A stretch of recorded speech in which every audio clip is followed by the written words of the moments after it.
الحمد لله رب العالمين الرحمن الرحيم مالك يوم الدين إياك نعبد وإياك نستعين اهدنا الصراط المستقيم صراط الذين أنعمت عليهم غير المغضوب عليهم ولا الضالين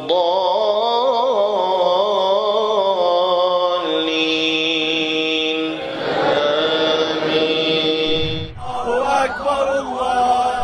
Palestinian journalist Saleh al-Jafarawi has been killed in Gaza City, just days after Israel and Hamas reached a ceasefire agreement. TRT World reported that the 28-year-old journalist was cornered by armed men and killed with 7 gunshots to his body. لا إله إلا الله لا إله إلا الله وهذا صالح حبيب الله وهذا صالح حبيب الله إنا لله وإنا إليه راجعون. அஸ்ஸலாமு அலைக்கும் வரஹ்மத்துல்லாஹி வபரகாத்துஹு. ரப்பி ஷ்ரஹ் லி சத்ரி வ யஸ்ஸிர் லி அம்ரி வஹ்லுல் உக்தத்தம் மின் லிசானி யஃப்கஹு கௌலி.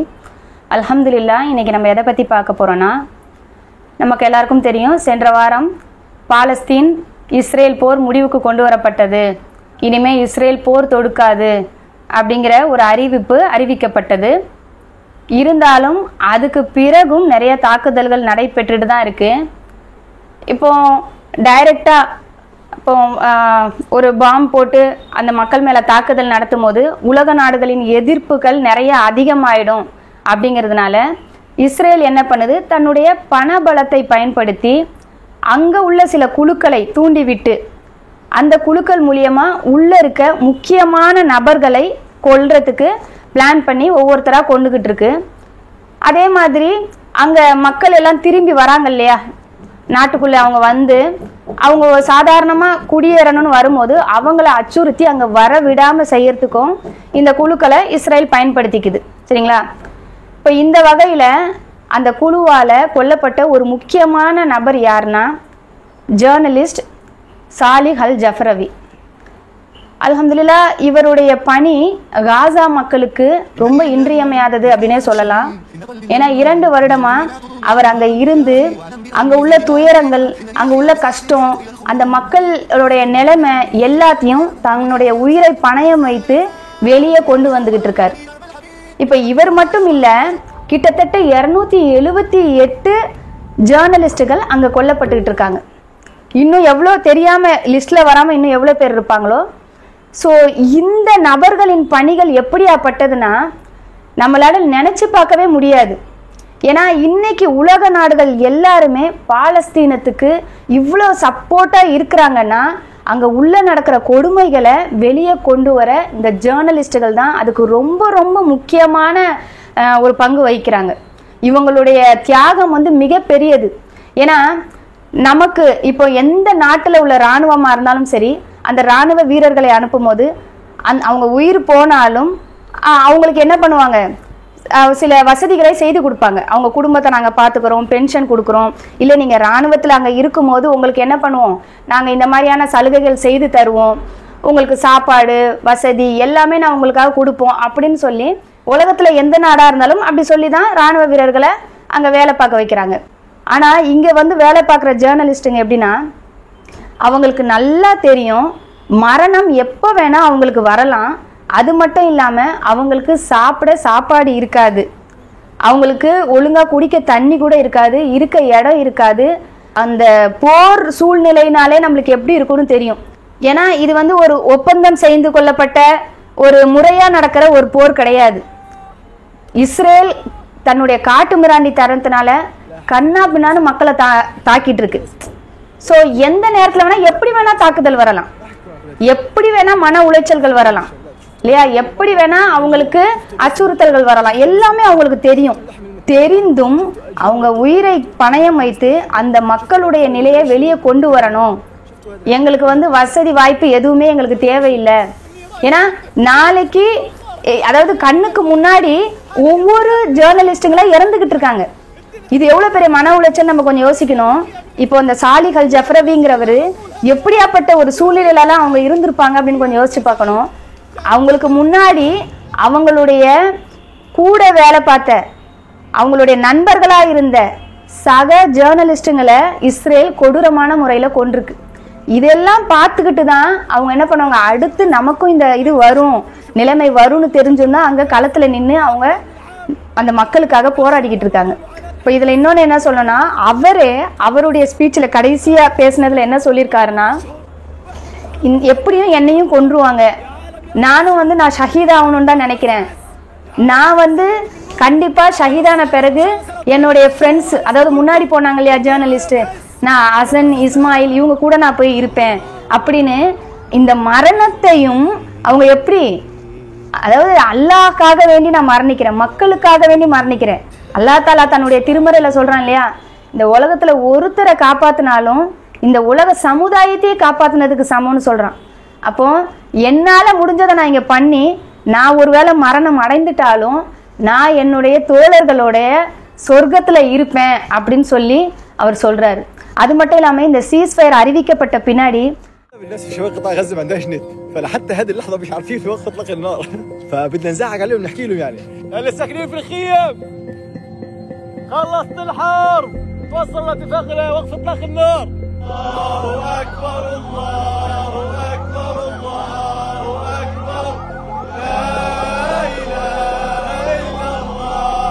انه علينا انه احنا تسقط الكلمه وتسقط الصوره ونوقف تغطيه، واليوم انتهت هذه الحرب ومن على بوابة مستشفى الشفاء احنا والشباب الصامدين في شمال قطاع غزة كلكم الله يعطيكم العافية ان شاء الله.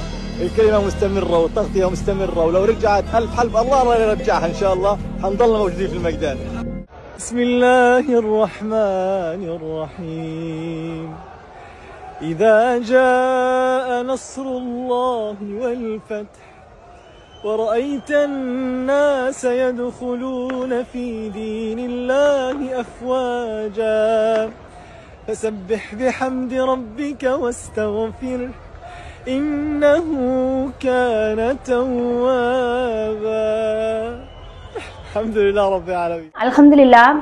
ரொம்ப சந்தோஷமா தக்பீர் சொல்லி மக்களை உற்சாகப்படுத்தினதாகட்டும், இல்லை அதை பற்றி அவர் அழகான சூறா ஓதி அந்த வெற்றியை அவர் வெளியிட்டதாகட்டும், எப்பவுமே ஒரு சிரிப்பு, மாஷா அல்லாஹ், அந்த சூழ்நிலைக்குள்ளே இருந்துக்கிட்டு இப்படி அவங்களால ஒரு சந்தோஷத்துல இருக்க முடியுமா அப்படின்னு சொல்ற மாதிரியான ஒரு ஜேர்னலிஸ்ட் அவர். ஏன்னா அந்த குழந்தைங்க, அங்க உள்ள குழந்தைங்க கூட விளையாடுறது, அவருடைய அந்த ஜேர்னலிஸ்ட் ட்ரெஸ்ஸை கூட இன்னொரு குழந்தைங்களுக்கு போட்டு அழகு பார்க்கறது, குழந்தைங்களை கொஞ்சுறது, அழகா குர்ஆன் ஓதுறது, தொழுக வைக்கிறது, இந்த மாதிரி மாஷா அல்லாஹ். அதாவது நம்ம என்ன நினைச்சிட்டு இருப்போம்னா, ஒரு ஜேர்னலிஸ்டா இருக்கும் போது அங்க தொழுவாங்களா, அவங்களுக்குலாம் இந்த வேலையே கரெக்டா இருக்கும். ஆனா எந்த நேரத்திலையும் தொழுக விடாம தொழுக வச்சு அவர் எந்த ஒரு நியூஸை அறிவிச்சாலுமே அதை இஸ்லாமிக் வேலை, குர்ஆன் வசனங்களை கோட் பண்ணி அவர் அதை முன்னிறுத்தி அழகான வகையில அவர் சொல்றதெல்லாம் அவருடைய தனி சிறப்பு அப்படின்னே சொல்லலாம். அல்ஹம்துலில்லாஹ்.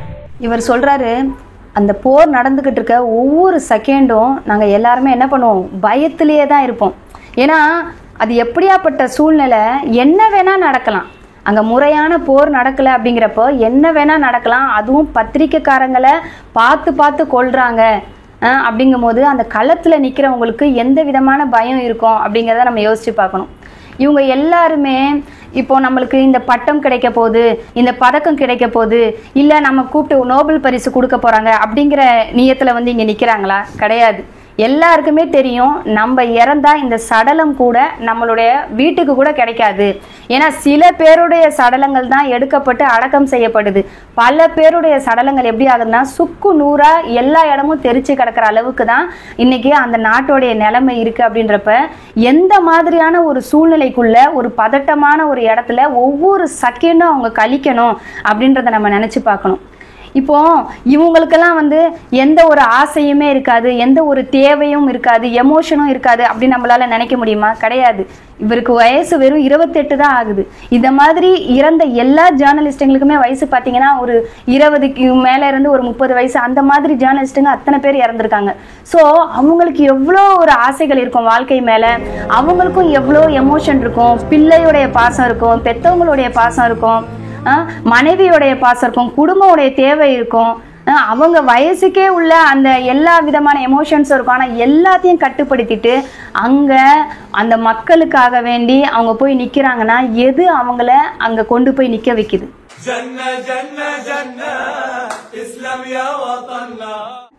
அல்லாஹ் மறுமையில அவங்களுக்கு சொல்லியிருக்க அந்த வீடு. ஏன்னா அவரால் எப்படி ஒரு சந்தோஷமா சொல்ல முடியுதுன்னா, ஷஹீத் ஆயிடுவேன், நான் போய் என்னுடைய நண்பர்களோட அங்க சந்தோஷமா இருப்பேன்னு என்ன சொல்ல முடியுதுன்னா, அந்த மறுமை நம்பிக்கை. அல்ஹம்துலில்லாஹ் இல்லையா? மறுமை நம்பிக்கை தான் இந்த உலகத்தை துச்சமா நினைக்க வைக்குது. இந்த உலகம் வீணும் விளையாட்டும் தவிர வேறு கிடையாது அப்படிங்கிற ஒரு குர்ஆனுடைய வசனம் அவங்க மனசுல ஆழமா இருக்கிறதுனால தான் அவங்களால இந்த உலகத்தை தூக்கி எறிஞ்சிட்டு மற்ற மனிதர்களுக்காக அவங்களால வாழ முடியுது. ஜேர்னலிஸ்ட்டுங்கன்னு மட்டும் கிடையாது, அங்கே வேலை பார்க்குற டாக்டர்ஸ். ஏன்னா அவங்களுக்கு தெரியும் இந்த மாதிரி உண்மையை வெளியே கொண்டு வரவங்களையும் நம்ம அடித்து சாவடிச்சிடணும். அதே மாதிரி அங்கே யார் அந்த மக்களுக்காக அந்த கஷ்டப்படுற மக்களை காப்பாற்ற நினைக்கிறாங்க இல்லையா, அந்த டாக்டர்ஸு நர்ஸு இவங்களே 1000 பேர்கிட்ட கொல்லப்பட்டிருக்காங்க.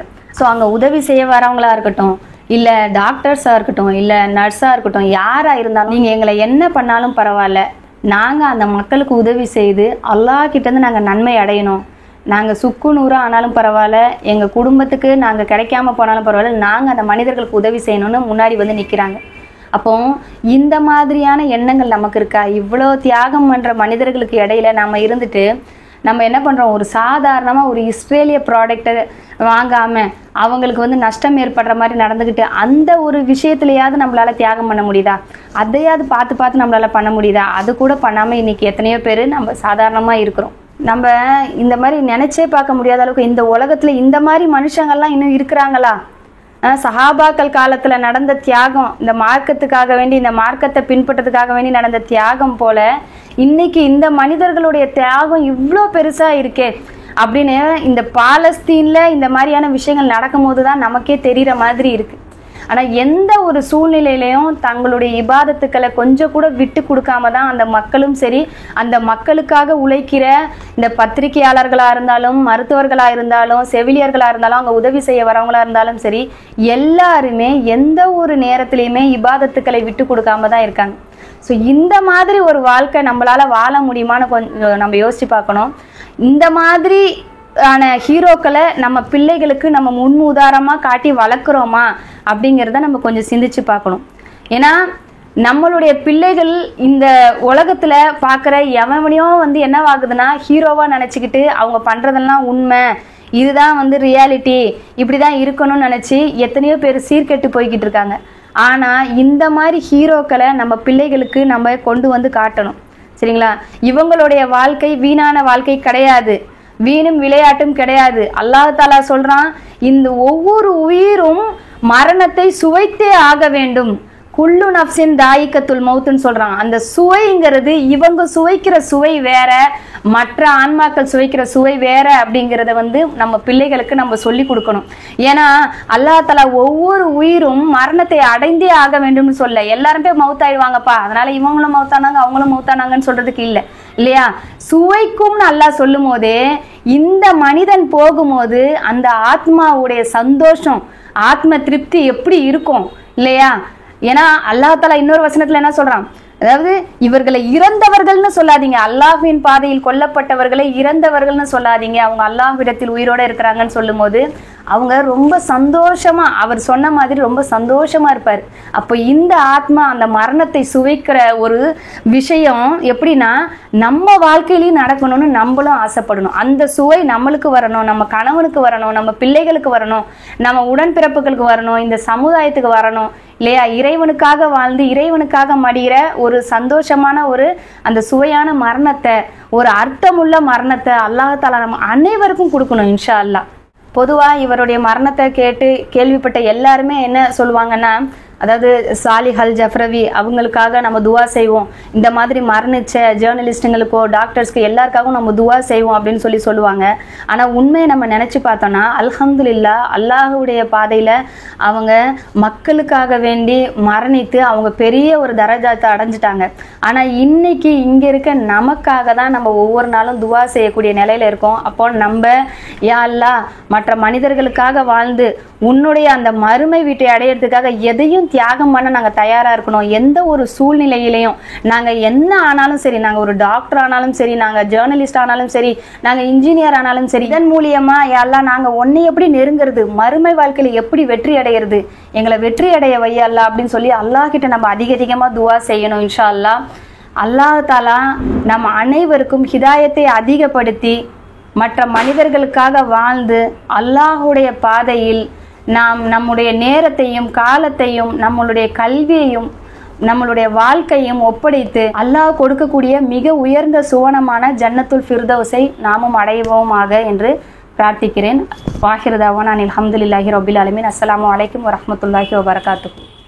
ولا تقولوا لمن يقتل في سبيل الله أموات بل أحياء ولكن لا تشعرون.